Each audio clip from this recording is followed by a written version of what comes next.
what we have here is three sets of inspection camera here. So a little bit of review. First, this is the pretty expensive camera scanner and everything. So this is the, as you can see, the camera, right? But there's only one side camera, only on the end of it, right?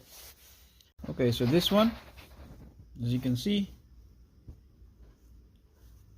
it's got also a light. You have to turn it on.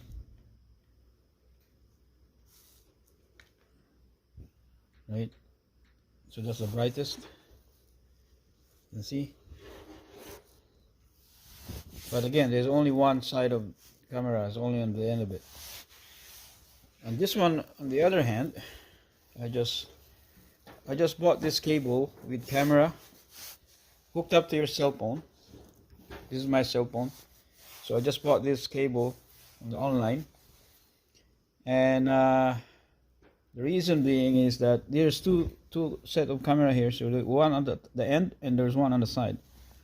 So if I press this button here, it will change direction, right? So now we're on the side, and this is on the top. You see, right? The top, side. See that? And you see how clear that is, right? You look, it's really nice compared to these expensive ones, right? So yeah, let's give you an idea. Thank you for watching, and don't forget to like, share, and subscribe if this do any help.